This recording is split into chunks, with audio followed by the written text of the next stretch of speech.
So my name is Logan Johnson. I have the bachelor's with the double major in psychology, and I completed my honors in psychology in 2021. I think I became interested in psychology pretty early on in my life, just, interacting with people and thinking about different types of interactions and different ways that people feel and things. And it's such a broad topic that sort of my interest in people led me to it, because, it's an interesting way to study and to learn about people. I did the honors in the first place as I wanted to move into a clinical master's program. I wasn't always a huge fan of the idea of doing honors or research, but found that during the process I sort of fell in love with it a little bit, and it being my own, I enjoyed it a lot more than the research that you do a lot of times in an undergrad or in different units up until that point.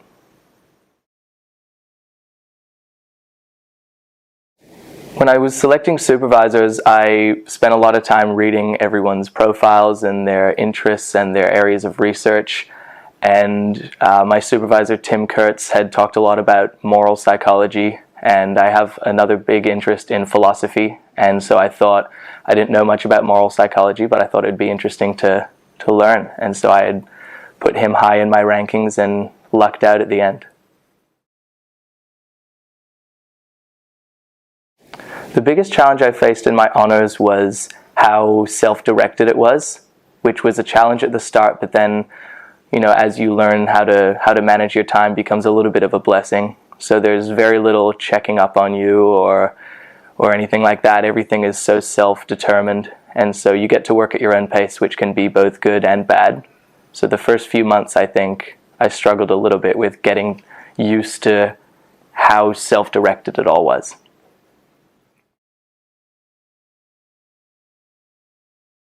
The most important thing I learned in my honors, I think, was following on from that biggest challenge I had of learning to self-direct and to focus in on tasks without any specific time restraint or time guidelines given to me by a superior. So it was all just how hard I wanted to work and how much effort I wanted to put in. And so I think that the most important thing I learned was, obviously when you put in more work, you end up happier with the results. I think I probably made mistakes and did things maybe not the right way all throughout the process, but I don't think that there's a lot I would change if I were to be able to do it again, because I think a lot of the mistakes or errors in judgment that I made throughout the process ended up being really good learning experiences. So I'm not sure there's a whole lot that I'd take back if I was able to. So coping with the stress is one of the other big challenges, but I found a good group of friends who are also completing honors at the same time, some in faculty and some in other faculties, and so being able to do the work with them and then also sort of leave the work behind with them, with people who knew the pressures and the stresses that we were under all together, I found to be a really big help, just having that sort of camaraderie around the situation. Yeah, so the lead up to the submission is a little bit intense, or it was for me at least, and I spent a lot of late nights in the psych rooms and in the libraries, a lot of really late nights, a lot of coffees, and a lot of stress. And when we submitted, a friend and myself had stayed at uni until I think we submitted at 5 or 6 in the morning, having not slept, went home and slept a few hours and then woke up and checked over one more time before realizing I'd submitted the wrong reference list with about 15 or 20 minutes to spare. I managed to fix that just in time. So it was fun. I think it sounds hard when I say I was doing all these late nights, but there's something sort of fun about the final grind and the final crunch. And in terms of celebrations, I think it took quite a few days for the stress to alleviate. I would wake up every morning still with the feeling of I have something to do.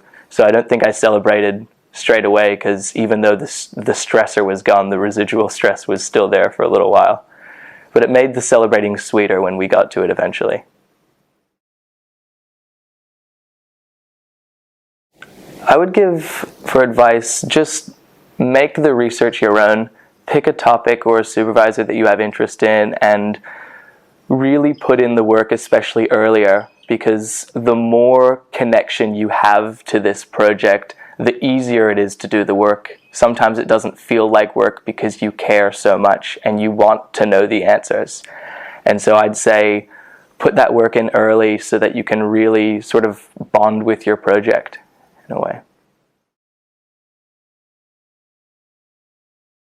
Yeah, I would definitely do it again. It was a lot of stress and it was a lot of hard work, but it was a lot of fun, and it was really gratifying to get to do honors conference, for example, and have a room full of people who I now get to tell them about this research I did that I'm actually quite proud of. And the feeling of submitting and it being done, and you get this version of something that you spend almost a year doing, is a really, really cool experience to see the results of all that labor.